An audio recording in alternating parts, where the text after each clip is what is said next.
Hey, welcome everyone. I'm joined today by Mike DAleo, consultant at Aslan Sales Training. Mike, thanks so much for being here. Thanks, Scott. I appreciate the chance to talk to you and your audience.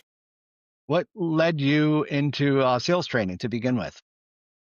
Yeah, great question. I've been a practitioner in sales for over 20 years now, and I was someone who throughout my career has benefited really from the onset from a lot of strong sales training, some better than others, but certainly earlier in my career, I began my journey in sales working for a PTC here in the Boston area, leading product lifecycle management software, who some of their executives actually started and built out the very well-known MEDIC, now MEDPIC sales methodology back in the 90s. I started a little after that, but they had a really outstanding internal sales training program steeped in MEDIC methodology, but also practical learning. Got to benefit from some great people there, some leaders that really were pioneers in that area. And a lot of companies these days don't invest in sales training the same way that PTC does. So I was very fortunate to have my first sales training be internal and from a great company like that. But subsequently, have taken a lot of training from a wide variety of providers over the course of my career, both in process, skills development, and so forth. But as I built my career primarily in the information services, research, software industries, I really not only received a lot of third-party training, but built up my skills in new business development, account management, customer success, even pre-sales, but ultimately wanted to take that knowledge, my experience, and help others be more successful. It got to a point in my career where I was thinking about the longer term, what I've learned, what I could contribute. But at the same time, I'm also an Aslan partner, so I do all my sales, marketing, BD work for myself as well. So I'm very much a practitioner as well as a trainer, coach, and consultant. So, how has sales evolved in the years you've been involved in sales training? Yeah, well, I think sales has evolved, but in many ways in parallel to sales training, because obviously training always reflects kind of the environment we're in, the needs of customers. I think even 15, 20 years ago, a lot of sales and sales training was too focused on the seller. Like, what can we get in terms of information right away that'll benefit me? Hmm. And but really not keeping what's best in mind for the customer in that process. For example, you think about the BANT methodology. Yeah, it's great to ultimately uncover someone's budgets, whose authority to sign off on things, but that's become much more disparate these days. There's more buying committees, right? Yeah, The need component of BANT was often, do I think they have a need? Or do I think they should buy from me, as opposed to actually uncovering, is there real value there? Yeah, and timing's important too, but I think it can be, you need to establish value and help the customer understand that and determine if it's a best fit for them. It may not be, but I think it's really transition. You can't go into an environment now and from day one and being able to hyper qualify things right away before you understand the customer need and confirm that you can actually help them. So I yeah. think that sort of seller focused approach is not effective anymore, not in interactions, but also in prospecting and communications too. So I think really complex sales methodologies like MEDIC are still very, very valuable in understanding different dynamics, building a case and helping your buyer build a case and your champions build a case internally. But some of the older methodologies were based on or too simplistic, I think, and it really led sellers down the wrong path. And I think now it's much more important to be, we call it Aslan, being other centered, help facilitate, be a buying facilitator as opposed to a seller. What are some of the challenges you faced? Changing sellers and, more importantly, sales managers' minds on that approach. That's a great question. I think in terms of sellers, new people in some to the industry or newer people in some ways have an opportunity. They don't have the same level of experience or institutional knowledge that experienced sellers have, but they don't have the need or the barrier to change. Some people, including myself, really have to have been around a while, have to understand and accept we're not in the same environment for 10, 15, 20 years ago, even 5 years ago. That doesn't mean there's not timeless wisdom out there, but we have to be able to adapt and adjust. And I think when Aslan what we teach in terms of sales managers is you're not just an administrator. Your role as a manager is not just to get a forecast update and so you can tell your VP or CRO that, yeah, this deal's coming in, or your one-on-one meetings shouldn't all be just about deal updates and trying to get qualify opportunities. You need to separate your role, understand when it's appropriate to be a leader and a kind of a vision setter for the team, when it's more administrative management, and when it's coaching. And keeping in mind that coaching people is distinct from just like deal updates or kind of getting or a pipeline or a forecast review. That's not coaching. Coaching is helping people be more successful in general. And you can advise on individual deals, but it needs to be other centered as well. The manager's role, and if they want to build loyalty and have their team believe in them and their vision, they can't have every interaction just be about what the information the manager wants to hear. Or it can't be, well, your forecast isn't good enough this quarter, so let's change these forecast probabilities when they actually aren't going to come in. That just leads to bad forecasting, disappointed senior executives, and frustrated reps. So it really needs to involve all three areas.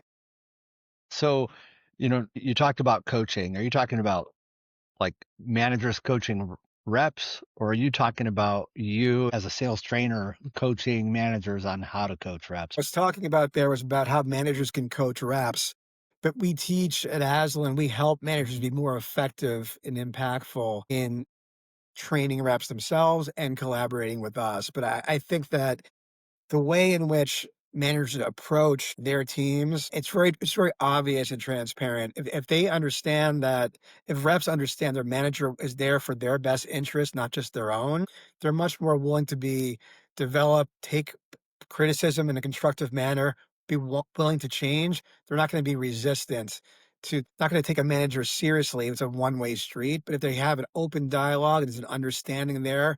How can we each get better? How can you help give me upward feedback as well and make each other better? That's when the reps themselves are going to be more motivated. They're going to be happier. And that can translate downstream to less turnover, less need to repeat things and things of that nature.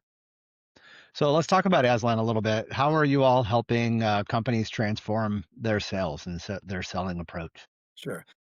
Well, I think what really distinguishes Aslan and why I chose to accept the opportunity to work with Aslan as a partner versus some other companies out there in the industry is that we focus on both mindset and approach and practical skills development. And really, the foundation, and we talk about being other centered, but what that really means is that in people, until a buyer or a customer or someone you work with, or even things in your personal life, until those people feel that their opinion is heard and validated and understood, and that you care about their needs and their interest, it doesn't really matter how strong one's value proposition is, but you might never ever get a chance to deliver it. So we focus on receptivity, building a fertile environment where there's trust and buyers want to take your advice and opinion, and they understand you're doing it in a way that's in their best interest. And your role is to guide them to the best decision for them. It may or may not be yours. But when you state that up front, you take an other centered approach to it, they're much more likely to not only open up and be more receptive, but share more information. What's going on behind the scenes? If they trust you and they trust your intentions, they'll let you know if there's a competitor embedded, or this sounds really great what you have to offer here, but my boss is, his brother-in-law is our account manager at your competitors. There's probably no way we're going to change. Things like that. So it's about really creating that approach, making this conscious decisions to be other-centered, to care more about people, and that's very transparent. And these days, buyers are much more sophisticated. They can read scripted approaches or self-centered techniques from a mile away. But when you take a different approach, there's a chance for you to differentiate yourself and have more of an opportunity to win business. You might have a slightly inferior option to some competitors, but if they trust you and you can get the job done for them, you might actually win. Conversely, if you're not taking an other-centered approach, you can have the best product in the world, the best service. You might get passed over for an inferior offering. And what really happens in that situation? You lose the business and the customer loses because they're getting an inferior solution. Like, nobody wins. So I think it's important to take that approach. It'll benefit the customer and you at the same time. You have sales teams that come to you or Aslan to get training. What are they facing? What kind of challenges do they see right now that's causing them to want to do something different or change their approach with a company like Aslan? We hear from and work with a wide range of companies, both in size, industry, geography, different roles and personas. So it's definitely a diverse range of challenges companies face. But I think the most common one that everyone is facing this year, in this environment, regardless of how well known their brand is, what their market position may be, is really receptiveness in terms of getting access. What I mean by that is it's getting harder and harder. I mean, the data shows this. Email open rates, email response rates are lower than ever. People are working remotely. There aren't many even people in office with office phones. Company directories often don't exist. It's much harder to get access to people. Yeah. So, but at the same time, just simply increasing volume and doing the same thing over and over again is not going to change that. So you need to think about how can I differentiate myself by the approach I take to engagement, whether it be purely outbound or even how you handle and field inbound opportunities. So you get the opportunity to go into deeper discovery and learn more. So it's really about focusing on customer needs, not sending generic messaging, and having consistency as well, I think, marketing, sales, customer success, and kind of a unified voice. And that really helps people stand out because there's no one approach anymore. It can't just be about increase your call volume or send more boilerplate emails and hope you get more responses. It's just going to create actually less responsiveness, and companies can filter that out both technologically but also mentally when you're trying to reach executives in particular.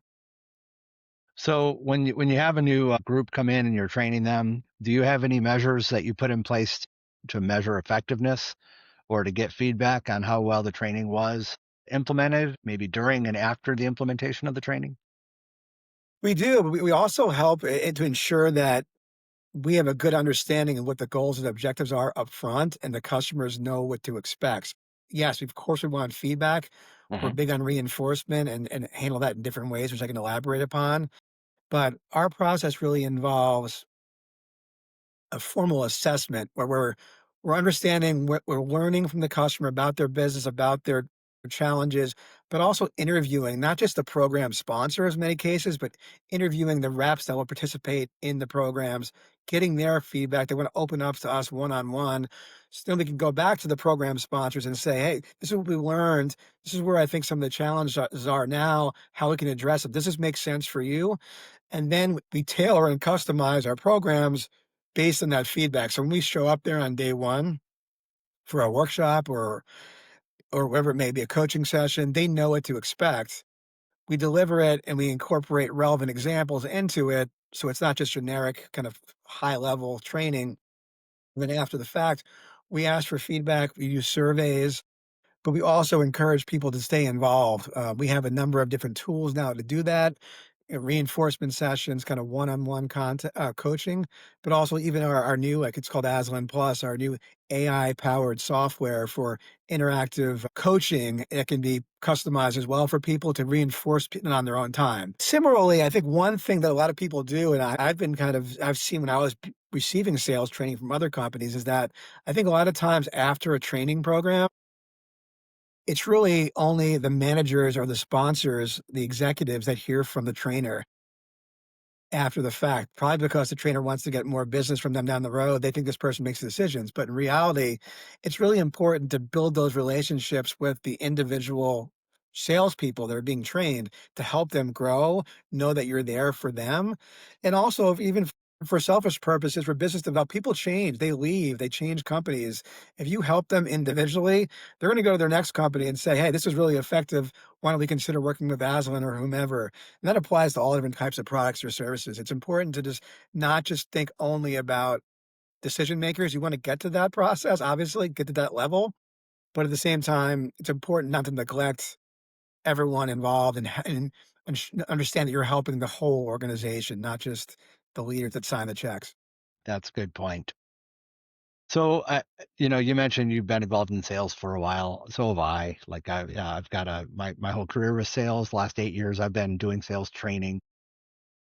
What resistance do you typically see either at manager levels or at rep levels when you're trying to implement something new, a new methodology for them? What do you typically see and what kind of pushback do you feel? That's a good question. I think a lot of times it's we've always done things this way, or we already paid money in the past for some other type of approach or methodology. So we have to stick with that, even if it's not working. It's like, well, that's unfortunate it didn't work out for you, but why continue to do something that doesn't work? But I think also realizing that there's ways in which you can learn and apply training and coaching from a number of different sources. One thing that I liked about Aslan is that we focus on mindset and skills development.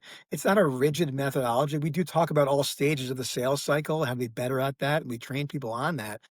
But it's not something that requires a company to completely transform everything they do, abandon all their internal processes, spend seven figures to rewrite the whole book. And to this day, I've learned and benefited from a lot of different leading providers out there in sales training throughout the years. I take nuggets from all. As we're not the end all be all or the right solution for everyone at all times, but I think what we can offer and other companies can offer is good ideas about how to handle certain situations, develop certain types of skills.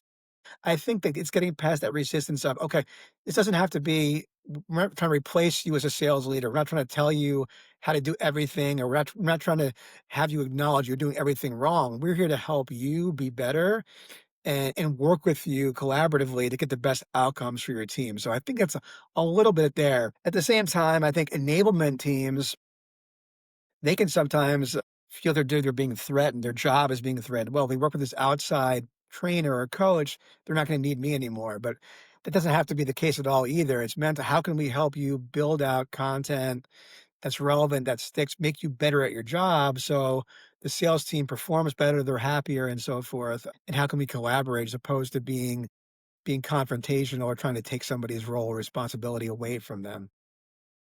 So you mentioned Aslan Plus AI. Yes.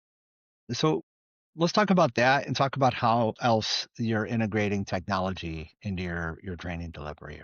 Yeah, it's important. I mean, people today, there's so many disparate teams we have. A lot of times we still really stress the value of in-person sales training, but we also do a lot of remote training as well. Not everyone can prefers the on-site, or a lot of teams are remote. It's harder, it's expensive to fly people into one location sometimes. So there's reasons why you might not want on-site or in person. But I think for whether it be training people directly or for ongoing reinforcement, it has to be a blended approach is best. AI is very valuable. It can be when done the right way. And we developed a tool that can be fully customized or can be more standardized, but still based on personas and real life scenarios. So we try and use that and give people a chance to reinforce what they've learned on their own time in a flexible manner. The AI, they can do it at midnight. They can do it on the weekends they want. That's hard to replace, but just a human. But I think the key thing is that whether it be using AI for marketing or sales outreach or for sales training and coaching, you can't replace that human connection. It can be a great tool to help you be better, but it can't be the end all be all. At the same time, companies that are too resistant to technology, refusing to use it will fall behind. We don't recommend Aslan Plus for every individual client, but it's a great tool for many of them, and it's works well alongside ongoing, more personal, one-on-one human trainings. I think it's really being aware of what's out there, learning how it can work for you or not work for you, but not being too married to just one approach. That's a good point. I think a lot of people are threatened by AI. A lot of people are interested in it to see how they can utilize it at their company. But individuals, I think, are threatened by it, thinking, this is something that could replace what I do. Absolutely. Yeah, and I don't know if that's necessarily the case. I've heard this, and I think it's a pretty good benchmark on AI is that AI is probably not going to replace you, but somebody using AI may replace you.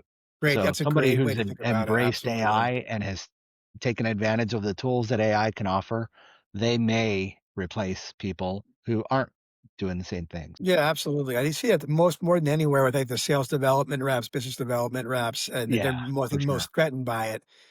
But I think that I think your point is right on. I mean, yes, it may change. It may change headcounts, or it may change the dynamic back to maybe more full cycle reps and be fewer SDRs, BDRs than there have been in the past. But I think you're absolutely right. And the people that will thrive in the future environment, in the current environment, will be those that can leverage technology effectively. But it's not going to be all one or all the other.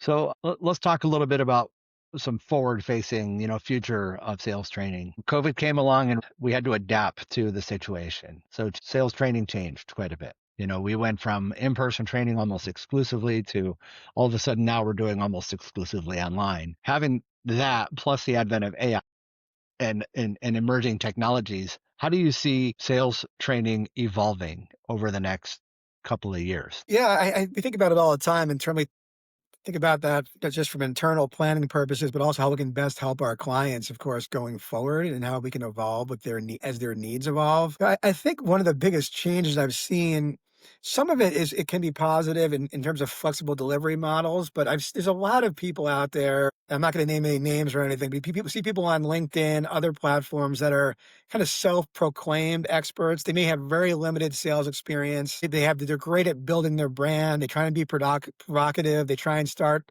arguments online to get attention for themselves. Maybe Hmm. they coach individual reps and they thrive, but it's all about, how much money I can make and how great I am. Do you want to be rich too? Things like that, where it's very transparent, and I think some people fall for that. I mean, there's some people that offer some good nuggets here and there, but I think that sort of trend is a little alarming. And I think it's important, regardless of who the best sales training company is for you as a company or individual, is that the person you're talking to has relevant experience. They understand you. They're not too experienced in the fact that meaning they're not too set in their ways. They're willing to change and evolve, but people that are been in sales for 1 or 2 years or 3 years and then proclaim themselves some sort of expert is crazy. Because I mean, I'm learning more every day. People I work with, people that run Aslan, I learn from them constantly. My peers, I learn from other sales trainers I follow on LinkedIn as well. So there's a lot of good things out there, but just be wary of those self-proclaimed experts that are too into their own brand. I think separately, one thing that's been a positive development in terms of efficiency and I think pricing and scaling is the fact that kind of subscription-based models to content, canned sales training modules, that can be helpful to reinforce things and learn basic skills, but it can't be, again, a replacement for real one-on-one interaction, personalized training and coaching. I think it can be a good resource. So I think that's one thing that's I've seen evolve as well. Offering kind of on-demand content, that can be a valuable tool, but if a company's only doing that or only offering on demand, I would really hesitate to think that it's going to be very well adopted and have real results so they can't ask questions and work with people directly. That's a good point. Uh, since we're kind of at a flux where, ChatGPT 5 just came out, we've got the GPTs, the language learning model AIs that are out there. And then we have like the automation, and we have a number of different automated type AIs that are coming out. There are several ways to enhance what we do in the training world. So what do you think some of those enhancements might do to the training space, and what kind of enhancements would you like to see happen over the next few years? I think it's important when leveraging AI or other tools to be able to have the right inputs to get the output you're seeking. And then that comes back to understanding the customer's real situation, what they're really facing. So you can build, whether it's role playing or other types of scenarios, it makes sense not just for the company, but the individual role and individual person. I think AI learning tools or generative AI can be great about quickly and easily synthesizing information, learning kind of general backgrounds and preparing for interactions and things like that. If you become too reliant on it, you're going to miss whether you're a salesperson trying to understand your buyer and craft that right message, or you're a sales trainer trying to coach somebody. I can learn about you much more efficiently than I could in the past and make assumptions, but you got to be careful about that and not forget to say, okay, this is your profile. You're a BDR at a software company that does, that provides sales intelligence for conversational intelligence. That's great, but So a lot of companies doing that.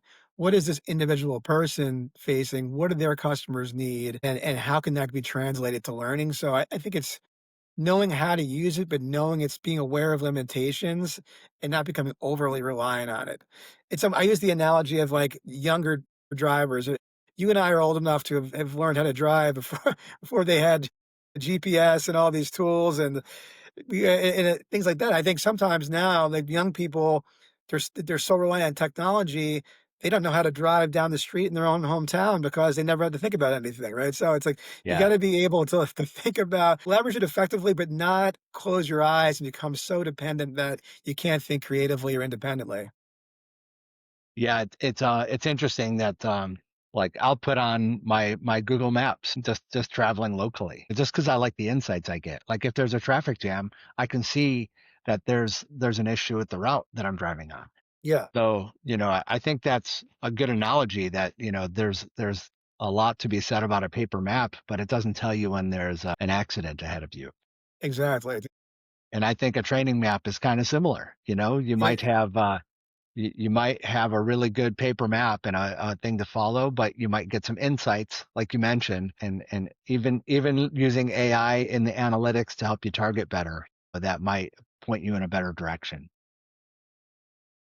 Any Certainly. other thoughts about how you'd like to see sales training evolve with AI? AI specifically, so much is new now and so much is happening and evolving. And we're even continuing to build out our tools and take customer feedback and success stories and tweak it. So I think a lot of the book is unwritten for a reason. That's probably a good thing. But I want to think that it can be a way for people that have received training in person or virtual, but regardless of that, instructor led training to build a roadmap for implementation that can stay with them over time and not just 3 months after, but 3 years after, and kinda always be there and then be personalized. So I think it's a way to in a cost-effective way for customers to continue to build the value they received over time so it doesn't dissipate. You don't get that immediate fall off, and a lack of adoption. People can take with them over time as they grow in their careers. And then as their roles evolve too, someone may be a BDR, and then but then they're an account executive. So they have full cycle responsibility. They need to get better about real deeper qualification, building value, negotiations, things like that. Whereas a BDR, SDR maybe focused more on having the right messaging, getting buy-in for meetings, things like that. So I think it's important that it's flexible and it's role based as opposed to just like company based or general content.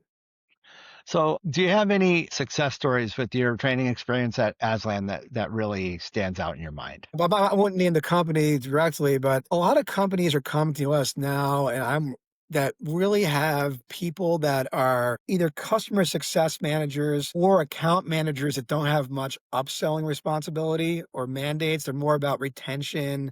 They may have a commercial responsibility in terms of actually negotiating a renewal, but they're not really selling.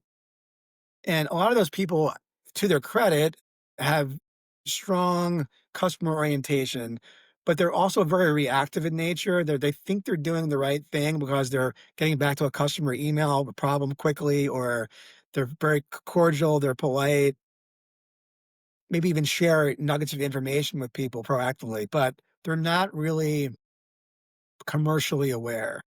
And I work with a company that didn't really have a formal sales team, an outbound team.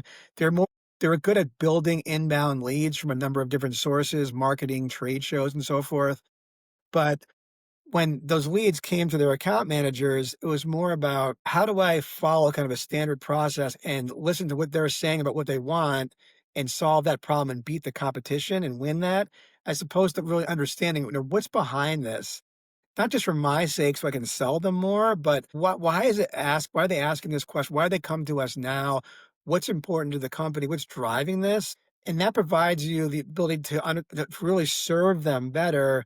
Say, oh, that makes sense. Have you thought about X, Y, and Z?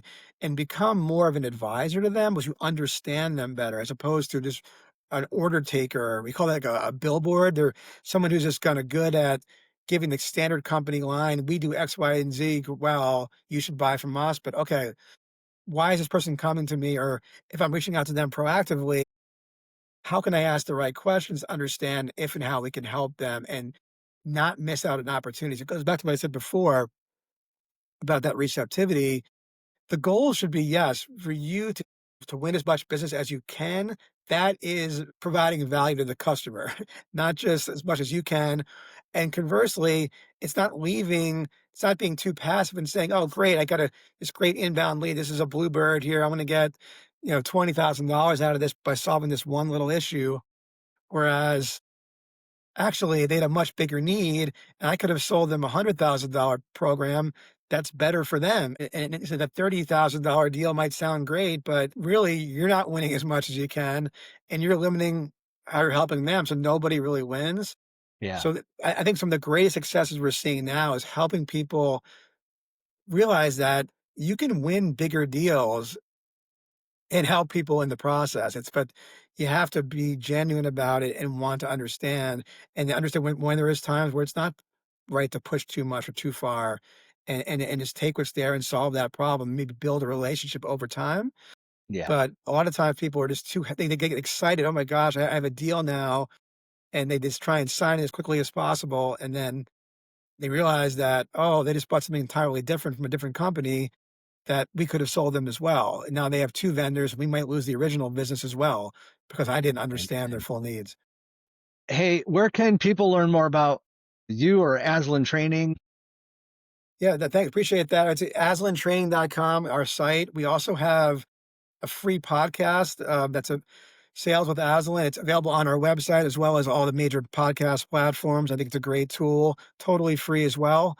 Or you can find me on LinkedIn, Michael DAleo, associated with Aslan Training, of course.